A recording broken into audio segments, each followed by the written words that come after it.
हमारी कहानी का हीरो लिंटन एक गॉब्लिन के रूप में दोबारा जन्म लेता है, जो जादुई प्राणियों में सबसे कमजोर है। शुरू में उसे छिपकर रहना पड़ता है, लेकिन बाद में वो गॉब्लिन की असली ताकत दिखाता है। देवताओं के आशीर्वाद और एक खास सिस्टम की वजह से उसके जितने बच्चे होंगे वो उतना ही ताकतवर बनता जाएगा। कहानी एक मंद रोशनी वाली गुफा में शुरू होती है, जहाँ डरावने प्राणी रेंगते हैं जिनसे हमें नफरत है। अभी गॉब्लिन अपने सरदार की मौत का जश्न मना रहे हैं। सरदार की मौत के साथ उसके हथियार और सामान लूटने का मौका मिलता है। वो बड़ा गॉब्लिन जो जमीन पर पड़ा है, गॉब्लिन समूह का सरदार था। छोटे छोटे गॉब्लिन जो उसकी लाश को लूटने की कोशिश कर रहे हैं, बुद्धि से खाली है। उन्हें ये भी समझ नहीं आता कि उस लकड़ी के डंडे को कौन लेगा। दो छोटे गॉब्लिन ये तय करने लगे कि नया सरदार कौन बनेगा, और उनके पास इसका सिर्फ एक तरीका था, लड़ाई। जो बचेगा वही जीतेगा। अगर तुम गॉब्लिन्स को लड़ते देखो तो अपनी आंखें बंद कर लेना, क्योंकि वे बहुत खतरनाक होते हैं। वे खरोंचेंगे, काटेंगे और एक दूसरे को हराने के लिए हर बुरा तरीका अपनाएंगे। बाकी गॉब्लिन समूह इस हिंसा को खुशी से देखता है। वे एक घेरा बनाएंगे और लड़ने वालों को उकसाएंगे कि वे एक दूसरे को खत्म कर दे। इस भीड़ में से एक गॉब्लिन को याद आया कि सरदार ने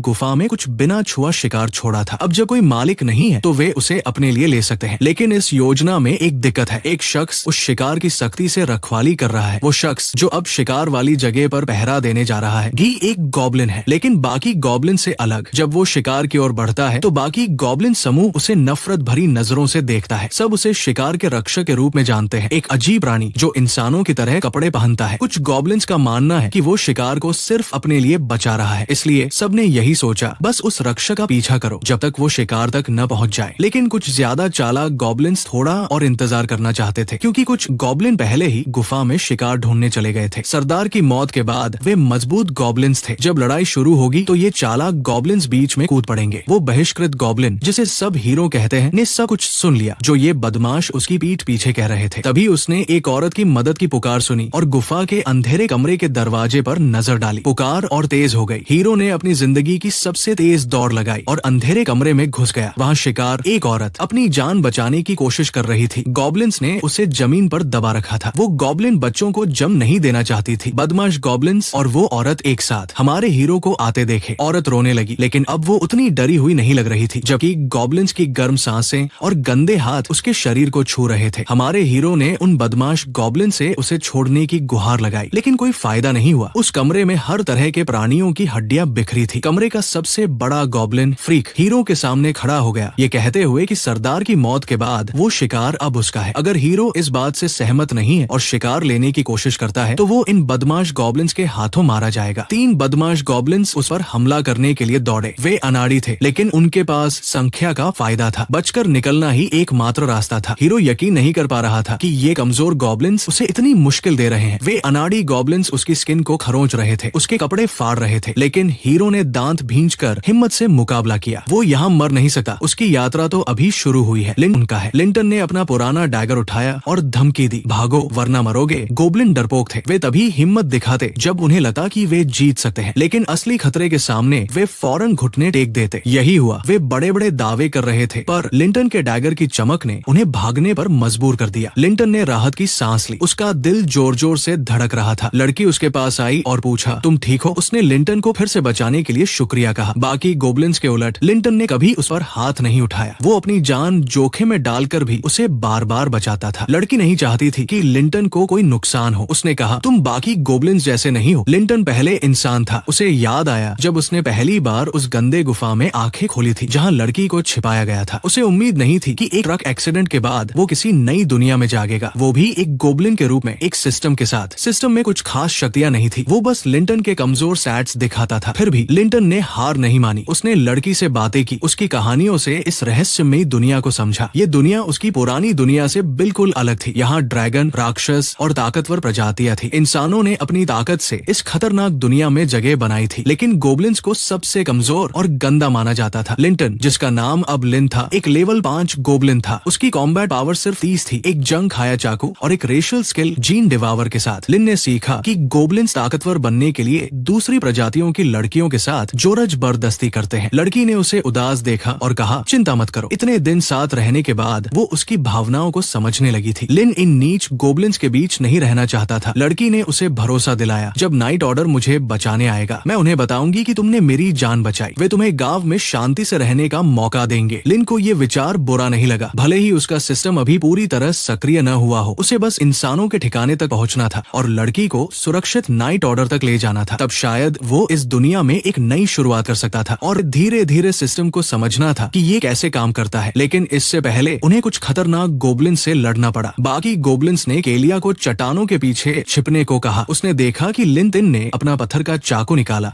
लिनतिन ने तेजी से एक गोब्लिन का गला काट दिया। अब उन्हें पता चल गया कि कुछ इंसान गुफा में घुस आए हैं। शायद वे केलिया को बचाने आए हैं। केलिया तुरंत उठी और गुफा के निकास की ओर भागी, ये सोचकर कि होली ऑर्डर की रेस्क्यू टीम उसे बचाने आई होगी। लिनतिन भी उसके साथ गया। जब वे उस जगह पहुंचे जहां लड़ाई हो रही थी, दोनों ने देखा कि एक नाइट जिसने भारी कवच और चमकदार लबादा पहना था, एक तलवार के वार से कई गोब्लिन्स को काट रहा था। लिनतिन को समझ नहीं आ रहा था कि वो इस ताकतवर इंसान को देकर डरे या राहत महसूस करे। नाइट, जिसका नाम लोडर था, एक लेवल 25 तलवारबाज था। उसके पास कई खास स्किल्स थी, जैसे सोर्ड स्लैश सोर्ड डांस और holy sword return to heaven. वो जजमेंट सोर्ड और प्लैटिनम कवच से लैस था। उसकी कुल ताकत 400 पॉइंट्स थी। लिनतिन की 30 पॉइंट्स की ताकत से तुलना करें तो ये अंतर बहुत बड़ा था। लिनतिन ने इस दुनिया में पहली बार इतनी ताकत देखी थी। क्या लोडर सचमुच इंसान था? केलिया बिना रुके नाइट की ओर भागी, मुस्कुराते हुए हाथ हिलाकर उसे कमांडर कहकर बुलाया। लेकिन लिनतिन मरे हुए गोब्लिन्स को देख रहा था जो चारों ओर बिखरे थे। उसने कुछ डरावना देखा। नाइट ने अपनी तलवार उठाई, जैसे वो केलिया को मारने वाला था, जिसे लिनतिन कई दिनों से बचा रहा था। लिनतिन ने पूरी ताकत लगाकर केलिया को धक्का देकर तलवार से बचा लिया। दोनों जमीन पर गिरे। जमीन पर गिरना तलवार से कटने से बेहतर था। लोग रेस्क्यू के लिए आए हैं ना, तो फिर वे केलिया पर तलवार क्यों चला रहे हैं? शायद गुफा के अंधेरे में उन्होंने केलिया को गोब्लिन समझ लिया। लोडर ने उन दोनों को देखा जो उसके हमले से किसी तरह बच गए थे। केलिया ने कमांडर से मदद मांगने की कोशिश की। उसने अपना नाम बताया, लेकिन नाइट ने उसे चुप रहने को कहा। लोडर को पता था कि ये वही लड़की है, लेकिन उसने सोचा कि गोब्लिन्स ने उसे गंदा कर दिया होगा। उसे लगा कि शायद वो अब गोब्लिन का बच्चा भी ले जा रही होगी। उसने बेरमी से कहा कि वो अपने पापों के लिए होली मदर से माफी मांगे। केलिया डर और लाचारी में थी। उसने कमांडर के लबादे को पकड़कर विनती की। उसने कहा कि हाँ, उसे पकड़ा गया था, लेकिन गोब्लिन्स ने उसे नुकसान नहीं पहुंचाया। उसने लिनतिन की ओर इशारा करते हुए कहा कि इस छोटे गोब्लिन ने उसे बचाया था, जिसकी वजह से वो सुरक्षित रही। लोडर ने उसकी बात का मजाक उड़ाया। उसने कहा, अगर कहानी बनानी है तो ऐसी बनाओ जो विश्वास करने लायक हो। कोई भी ये नहीं मानेगा कि एक गोब्लिन ने तुम्हारी रक्षा की। उसने कहा कि अब वो जा सकती है और इन घटिया गोब्लिन्स के साथ मर सकती है। लिनतिन को अपनी आंखों पर यकीन नहीं हो रहा था। क्या इस दुनिया में इंसानों की नैतिकता ऐसी है? कुछ उसे भागने के लिए मजबूर कर रहा था। उसने केलिया का हाथ पकड़ा और गुफा के दूसरे निकास की ओर भागा ताकि इस खतरे से बच सके। उसने अपने साधारण लकड़ी के क्लब को उठाया और लोडर की जजमेंट तलवार से टकराने की कोशिश की, उम्मीद में कि वो थोड़ा समय हासिल कर सके। उसे इस परिणाम की बिल्कुल उम्मीद नहीं थी। जैसे ही नाइट की तलवार उसे बीच से काटने वाली थी, कमरे में एक रहस्यमयी चमक फैल गई और पूरे इलाके को रोशनी से भर दिया। एक स्वर्गीय आवाज ने लोडर को रुकने का आदेश दिया। नाइट ने तुरंत अपने हमले रोक दिए और चुप हो गया। इसी बीच लिनतिन को एक सुनहरी रोशनी के गोले ने घेर लिया। एक खूबसूरत महिला जिसने पवित्र वस्त्र पहने थे और सुनहरी जादुई शक्ति को नियंत्रित कर रही थी, भारी हथियारों से लैस सैनिकों से घिरी थी। लिनतिन को लगा कि केलिया ने इस स्वर्गीय महिला को होली मैडन कहा था। वो उम्मीद भरी नजरों से होली मैडन की ओर बढ़ा। होली मैडन ने उसे खुले दिल से स्वीकार किया और उसे उठाकर कमांडर लोडर को सौंप दिया। फिर उसने अपना ध्यान उस गॉब्लिन की ओर मोड़ा जो उसके सुनहरे जादू में कैद था। उसने पूछा, क्या तुम मेरी बात समझ सकते हो? लिनतिन को जितना पता था, ये महिला होली मैडन थी जो अफरा की प्रवक्ता थी, जैसा कि केलिया ने बताया था। अगर उसे इस जगह से निकलना था तो यही उसकी एकमात्र उम्मीद थी। लिनतिन खड़ा हुआ और होली मैडन की पहचान की पुष्टि की। दावा किया, मैं इस दुनिया का कोई राक्षस नहीं हूँ। मैं पहले इंसान था, लेकिन एक अजीब हादसे की वजह से गॉब्लिन बन गया। उसने कहा कि अगर होली ऑर्डर उसे अपने साथ ले जाए तो वो सब कुछ विस्तार से समझा सकता है। लोडर को मानना पड़ा कि ये छोटा गॉब्लिन उन गॉब्लिन से बहुत अलग था जिन्हें उसने मारा था। बुद्धिमान गॉब्लिन बहुत दुर्लभ होते हैं। अफरा ने भी कहा, गॉब्लिन आमतौर पर मूर्ख और नीच प्राणी होते हैं जो इतनी साफ सुथरी भाषा में न बोल सकते हैं न सोच सकते हैं। इस बात को ध्यान में रखते हुए ये छोटा गॉब्लिन शायद होली मैडन का कोई उपहार हो सकता है। होली मैडन ने नरमी से केलिया की ओर देखा और पूछा, क्या ये गॉब्लिन वाकई हानिरहित है? केलिया ने पूरी ताकत से लिनतिन का समर्थन किया। उसने बताया कि उसने न केवल उसे कोई नुकसान नहीं पहुंचाया, बल्कि उसे बाकी गॉब्लिन से बचाया और खाना भी दिलवाया। अफरा मुस्कुराई और फैसला किया कि चूंकि ये गॉब्लिन इतना खास है, वे इसे शहर ले जा सकते हैं, लेकिन अंतिम फैसला लेने से पहले उसका गहन अध्ययन किया जाएगा। उसने लिनतिन की ओर देखकर पूछा, क्या तुम इस व्यवस्था से सहमत हो? लिनतिन के पास कोई और विकल्प नहीं था। उसने होली मैडन पर भरोसा किया, जो एक दयालु और सहानुभूतिपूर्ण व्यक्ति के रूप में जानी जाती थी। उसने होली ऑर्डर के साथ जाने का फैसला किया। उसे बस इस बात का सुकून था कि आखिरकार बार उसे कोई मिला जो उसकी बात सुनने को तैयार था। इस जगह पर रुकने का मतलब सिर्फ मौत था। कम से कम वह एक इंसानी शहर जाकर अपनी बेगुनाही साबित कर सकता था। अफरा ने अपना हाथ उठाया और एक अजीब इशारा किया। उस हल्की सी हरकत से लिन तिन को पकड़े हुए सुनहरा रक्षात्मक गोला गायब हो गया। उसने सबको गुफा से बाहर निकलने का आदेश दिया। लिन तिन ने अफरा के पास आकर उसकी दयालुता के लिए धन्यवाद दिया और वादा किया कि वो जल्द ही उसका कर्ज सही तरीके से चुकाएगा। लेकिन तभी होली मैडन के चेहरे पर एक डरावनी मुस्कान उभरी। लिन तिन ने त्वचा और मांस में ब्लेड घुसने की आवाज सुनी। उसने देखा कि इंसानी खून अचानक फर्श पर फैल गया। लोडर ने केलिया के पेट में छुरा घूम दिया था। जैसे ही लिन तिन ने पलटकर देखा, उसे वो भयानक दृश्य दिखा। वो लड़की जिसने बचने की उम्मीद में इतने दिन बिताए थे, अपने ही इंसानी साथियों के हाथों जमीन पर गिर रही थी। इस घृणित दृश्य को देखकर पूरी तरह स्तब्ध और अवाक रह गया। फिर उसने अफरा की आवाज सुनी जो मांग कर रही थी कि लिन तिन शहर पहुंचने पर उसे अच्छे से बदला चुकाए। उसने अपनी जिंदगी में इससे ज्यादा शैतानी बात कभी नहीं सुनी थी। एक